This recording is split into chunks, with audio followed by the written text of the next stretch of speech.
Okay, good afternoon. Welcome. This is part of our series from the Putnam County Democrats to interview individuals who are up for election, who are running as on the primary ballot as a universal candidate.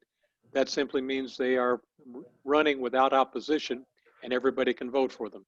So regardless of party, because they have no opposition, the winner of this election will take office. So whether you're Republican, Democrat, unaffiliated, or have an affiliation with a minor party, you can still vote in this election. Today, we're privileged to be talking to Kenny Downs, who is a candidate for Clerk of the Court, and then there's a lot of other stuff after that. We're going to talk about that title in just a minute. Letting you know that this conversation is being recorded. It'll be available through YouTube probably tomorrow afternoon, and it will be what it is that is brought or recorded right now. It'll be unedited. We'll add a couple of things just because the law requires us to add things, and give you some links to related sites. So I'd like to begin now and welcome Kenny Downs. And Kenny, tell us a little bit about yourself, and then move into how you're qualified for the office, and then really what is it that uh, you envision the office doing? Well, first of all, let me say thank you very much for having me today. It's certainly a privilege for me to come and talk with the Democratic Party on this. Let me tell you a little bit about myself, and I probably know a lot of the people that are going to be on, and they'll say, well, I knew that, but for the ones that don't, I've been married. In another week, I will be married 44 years to my wife, Susan. We have 4 children and 5 grandchildren. I've grown up in the city of Pulaski, Putnam County. I went to school here, attended St. John's River State College. Years ago, I served on the city commission. While on the city commission, I served as the liaison person between the St. John's River Water Management, the Putnam County Chamber of Commerce, and also the Putnam County Commission. I served on the Development Authority, Private Industry Council, the statewide Farmers Market Committee. I chaired the Private Industry Council, chaired the statewide Farmers Market Committee. I chaired the Putnam County Builders Association, chaired the Athletic Association at the St. John's River State College. I'm a past member of the St. Augustine Technical Advisory Board, past member of the Rodehaver Boys Ranch Board, and also the board of directors at Northeast Florida Builders Association. I've been a Masonic member for a long time, and I'm a member of Lodge number 34 here in town. Awards I received, my wife told me when I die, they're gonna dig that hole about 2 feet deeper to throw all these plaques in that hole with me and take them with me.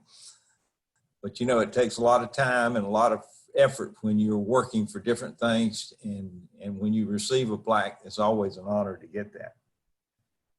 Florida Farm Bureau Outstanding Farmer of the Year Award, I received that. American Cancer Society Award, Outstanding Service Award, JC Good Citizenship Award, JC Young Farmer of the Year Award, Outstanding Private Industry Council Member, Outstanding Leadership Northeast Florida Builders Association, and Chairman of the Year for Florida Farmers Market. I attended First Baptist Church for many years. My wife and I grew up at First Baptist Church. About 18 years ago, we moved over to St. James United Methodist Church right across the 4-lane from there. I've been extremely active in both churches.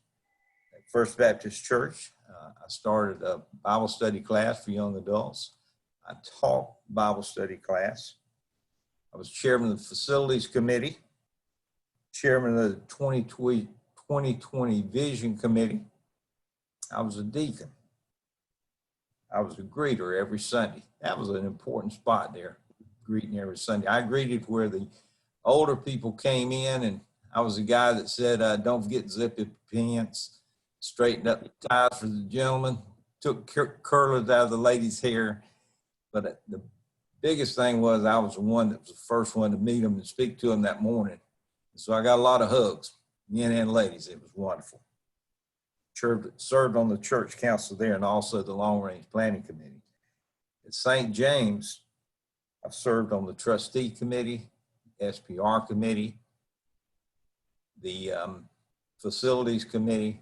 Then I chaired the Methodist Men. I chaired the facilities committee, also the SPR committee at that church. I'm a veteran from the Army, and I'm proud to be that. That's some of the things about myself. Okay, that's a lot. You've been a very busy person after hours. Yes, sir. It kind of reflects on an engagement with the community. So, Right. and let's talk a little bit about what the clerk of the court and the comptroller does, and what kind of accountability you have to the state, and how you see that role as helping Putnam County grow. Well, the short answer to that is that the clerk's office, we're the records keeper for all the records in the county. Now, let me expand on that a little bit. The times that we're in now, what we've done is we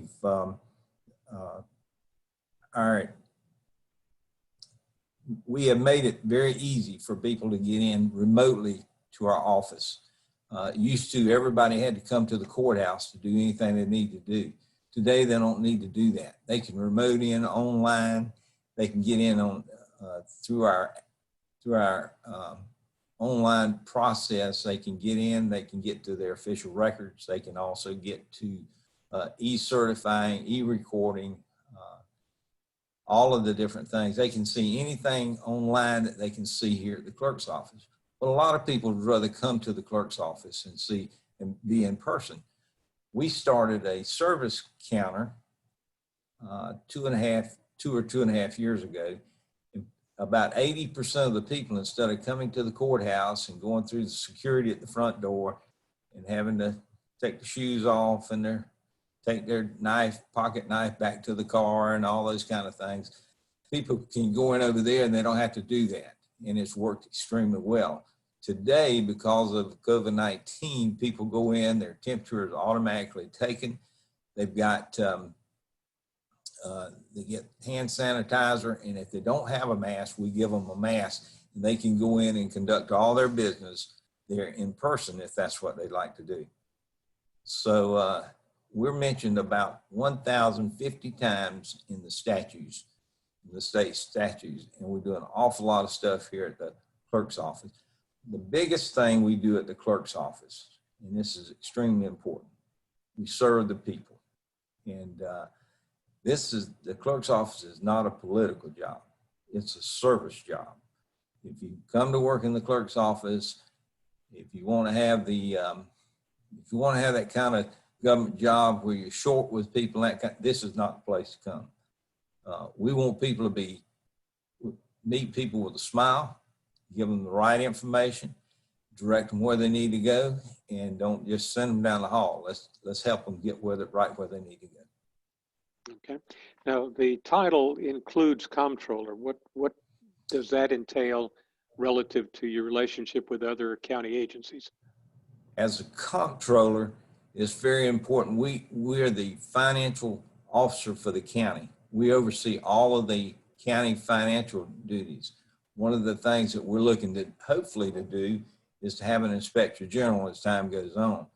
Inspector general, that's one of the things we've pushed for the last couple of years, and I hope in time that we can get that.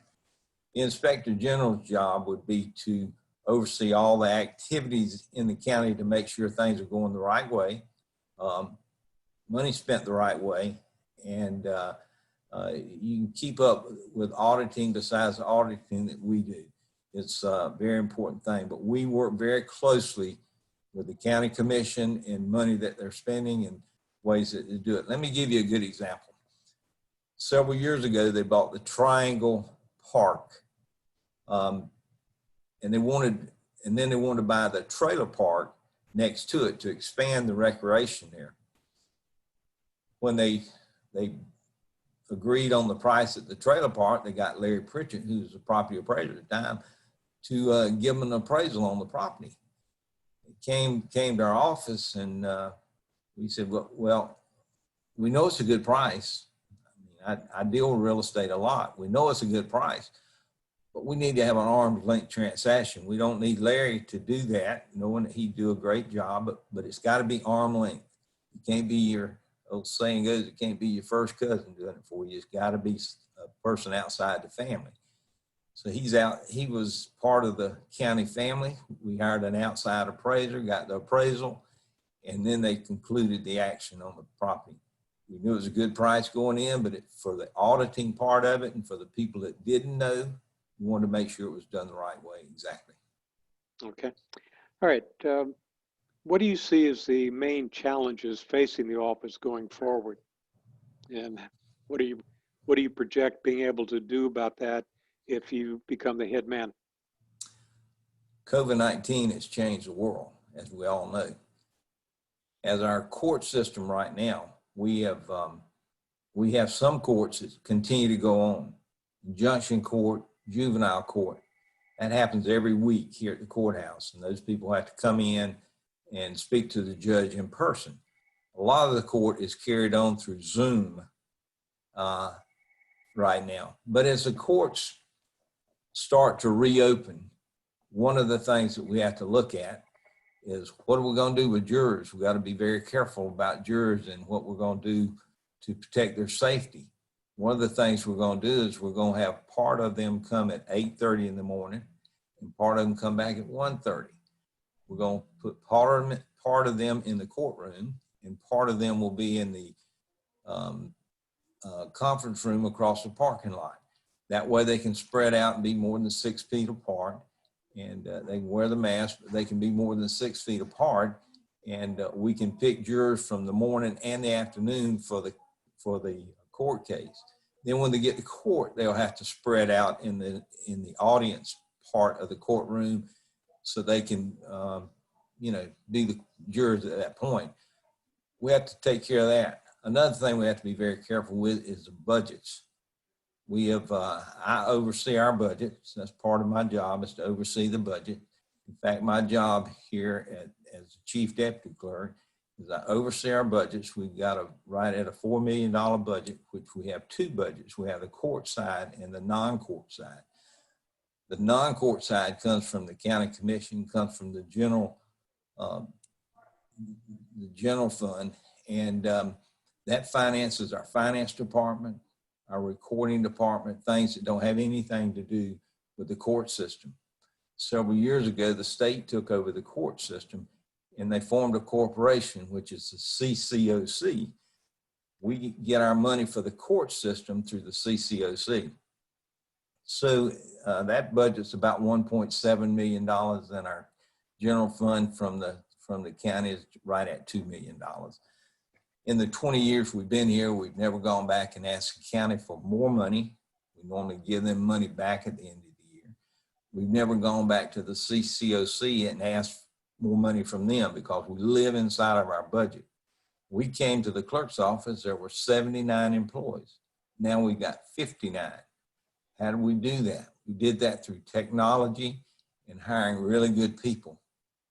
We're continually looking for people that want to come to the clerk's office, have a career at the clerk's office, because it takes them a long time to be equipped and learn all the information that they need to know through the statutory requirements and implement this.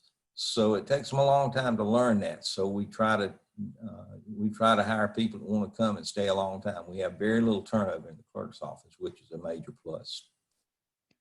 That is a major challenge. And with, as you said earlier, over 1,000 references in statute to the office, that's a lot for the staff to have to know. Okay, switching a little bit to looking at the county as a whole, which the clerk's office is only a part. The county is ranked in a number of ways by outside groups: quality of health, K-12 education, median family income, the growth and change in the tax base, the unemployment rate, the employment rate, the types of jobs, all sorts of things that go through it. Under your leadership, how would you use the office itself and within your discretion to help improve the rankings in those areas? Well, a lot of that stuff we really don't have any control over. Um, School system would, the county commission would, and those type things. But I will tell you that the clerk's office, as far as the middle income goes and what we can do there, we worked extremely hard to raise the salaries in our community. I mean, in our clerk's office, and we've done a good job of that. Our starting salaries now are $13 an hour. The average employee in the clerk's office makes $28 an hour. In our community, that's pretty good money. And as far as the clerk's offices all around us, we're extremely competitive with them. And we worked hard to do that. I know in a lot of the other county positions, they don't pay that much, but it's important to us that we continue to look at ways that when someone leaves, if we can absorb that job, we do. And we pay our employees a little bit more money and do a better job. Okay, that's, if I can kind of insert on that, there's been a question that's come up, particularly with emergency services, that you, in terms of very high staff turnover, that I know the county Sure. commission is dealing with that. And it sounds like what you're saying is that through the operation and increasing of efficiency, training of people, you've been able to do actually more with less. And the money that you saved in that has gone into the salaries, so you can hold the people longer, so they just get better with their job as they grow. That's Am I saying that exactly right? right. You're exactly right, because it's what's important. We don't need to change people every 2 or 3 years. By the time they're starting to pick up all those statutory requirements that they need, we don't need them to leave. We need them to stay. So we work really hard to pick as the old saying goes, we try to get the sharpest knife in the drawer to work here. And we've got a really good staff. We've got a lot of single mothers and that type thing, but they come here and they work hard. We've got a lot of married ladies that come here and work hard. But our situation here at the clerk's office is that we started this several years ago, is that instead of having a turnover, let's don't have the turnover. Let's try to pay them a good wage and pick the best people for the job. And that has certainly worked for us. Very good. There's a lot in the news now about law enforcement, the whole defund the police department kind of thing, which is not going to happen in Putnam County, not even on the table. But the issues underlying it are there. Law enforcement has been basically required to pick up where other agencies and social services were underfunded. Mental health, residential capacity for disabled, handicapped individuals, particularly in the veterans area where you've got people with PTSD that just have trouble holding on to things of being stable, and they end up running into conflicts with the law because the law is who people call to, because they see a problem, and then the police officer has to deal with it. Is there anything within the discretion of the office that can be done to help address that issue? Well, I think one of the things that we do here is this is not a Republican or a Democratic office. We've run this is a people's office, and we've run it that way. We've run it to be here to serve whoever comes through the door. We're here to serve them. Let me give you an example. The Felony Voting Right Act that went in, it was Article 4, I think, and it was voted on and approved. It doesn't matter how you feel personally in the clerk's office, whether they should vote or they shouldn't vote. That's got nothing to do with it.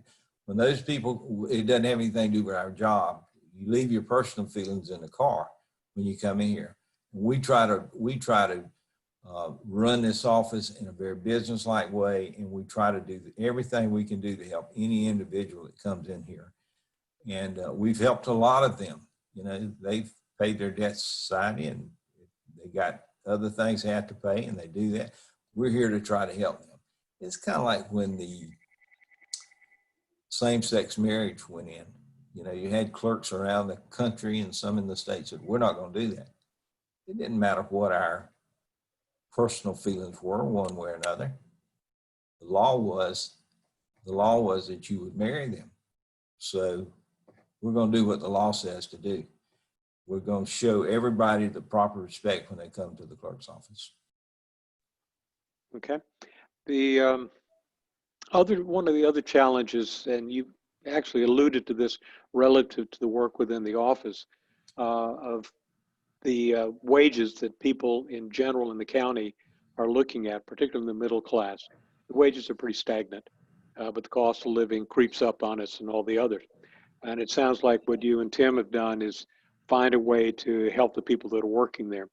Is there anything your office can do to uh, be of assistance to people outside of the office, people coming in to deal with issues before the court or dealing with things that the comptroller would deal with? Well, we can certainly look at any issue somebody brings to us, and we're not going to say, well, that's not our responsibility. We don't say that. We try to take care of things that are around us and about us. We would certainly be looking at that. If a person came to the clerk's office and said, I can't find a job, I'd help them try to find one. That's what we do. Let me give you, for instance, and I'm sure some of the people here have been to the courthouse. They've served on jury duty. They come for other reasons. Our courthouse used to be a dump. Just to be honest with you, it was a dump. The walls were in bad shape. The floors looked bad, the whole thing. And the roof leaked, and we had jalousie windows in the courthouse. I talked with Rick Leary about that. I said, Rick, if we don't get our roof fixed, that's when he was county administrator. I said, if we don't get our roof fixed, we're going to be in a world of hurt here at our courthouse because it's destroying the courthouse. He agreed to that. We had a roofer come in. We got bids on it, had a roofer come in, spent $272,000 to fix the roof. I oversaw that project. After we got the roof on, I said, our jalousie windows look really bad in the courthouse. We got to do something. He said, are you going to oversee it? I said, yes, I will. Yes, I will. We spent $260,000 putting new windows in the courthouse. Then I went back to him again. He said, oh, I want you to quit coming. I said, Rick, I'll oversee this project, but we've got to renovate the inside of the courthouse. We've got to. The judges had been complaining about the courtroom. So we went to one of the judges' courtrooms. He asked me, he said, are you going to oversee it? I said, yes, I will. Now, I have a background in construction. I said, yes, I will. We came to this office 20 years ago. It wasn't to come and fill a seat.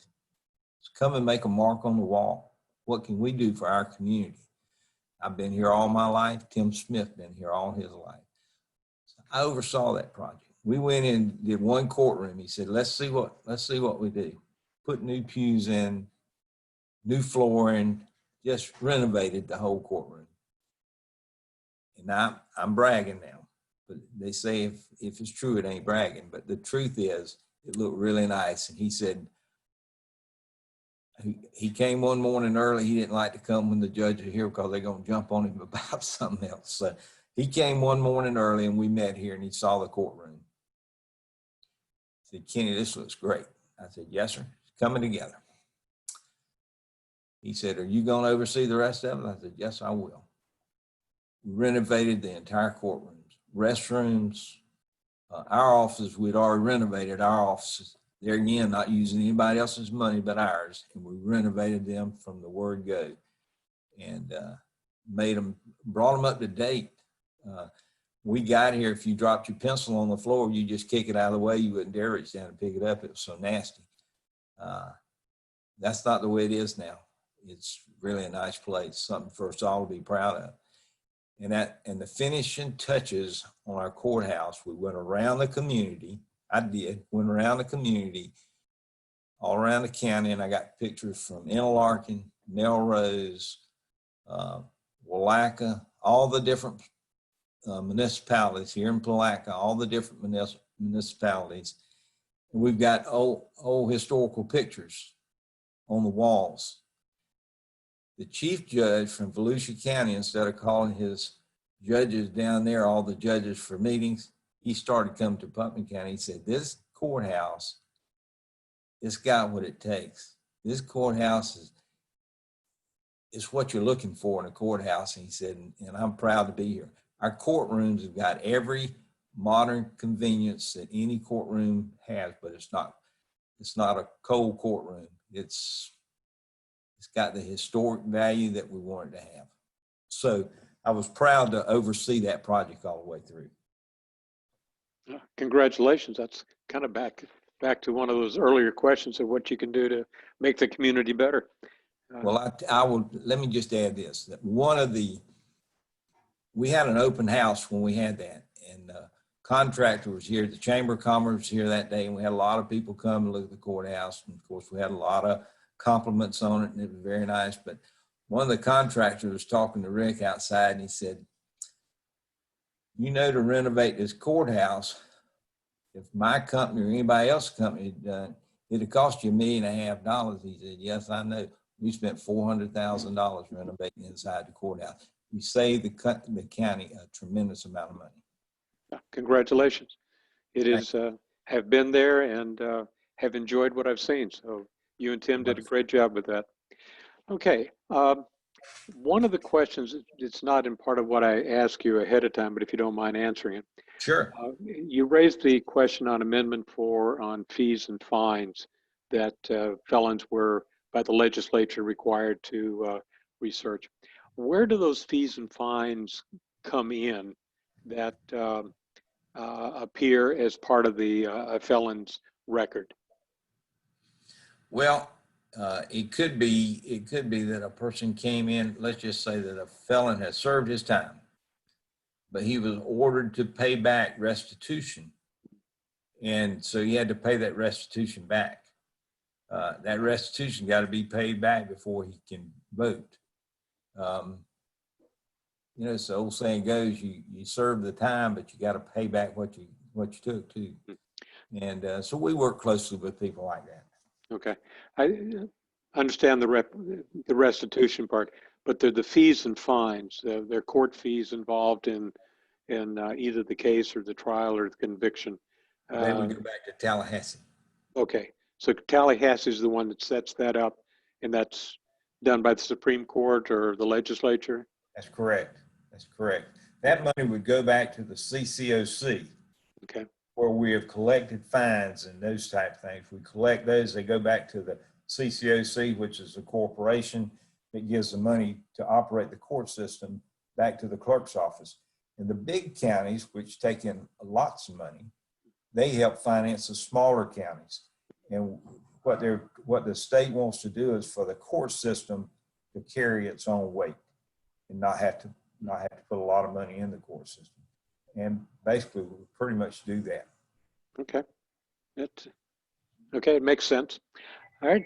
So why don't we go with you kind of wrapping up, telling us what you see the courthouse and the staff and the whole office being like in 4 years with your leadership, and any other remarks you want to make? Sure.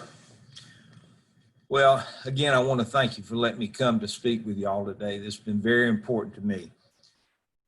As I take this office on, I look at it, and clerks around that are around in counties around us that I've worked with, most of them, have endorsed me, and I'm extremely proud of that. Ron Fussell, he's been a friend of mine for a long time, and Ron is the clerk in Duval County, and Ron endorsed me.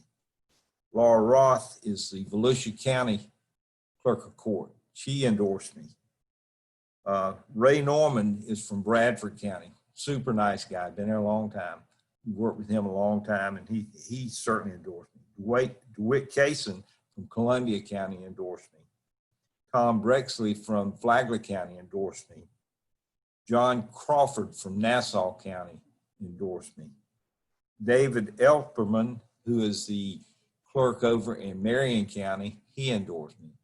But the endorsement that I really appreciate the most is Tim Smith endorsed me.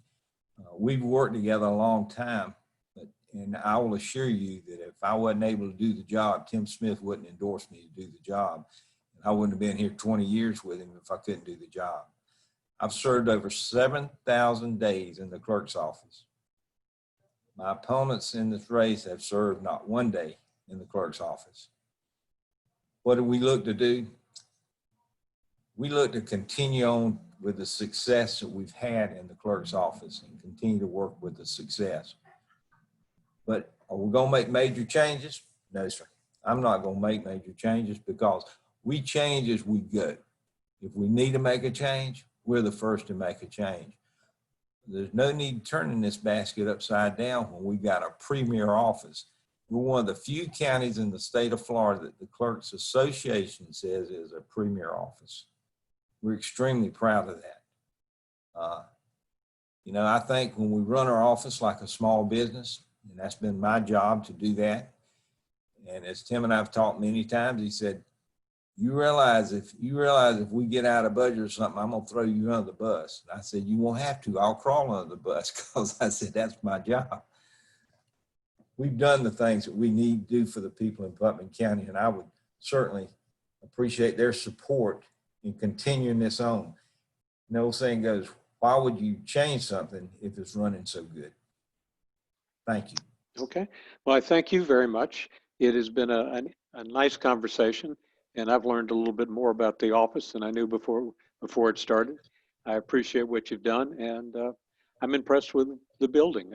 I've been in courthouses that it reflects very badly on the community, and this one does not.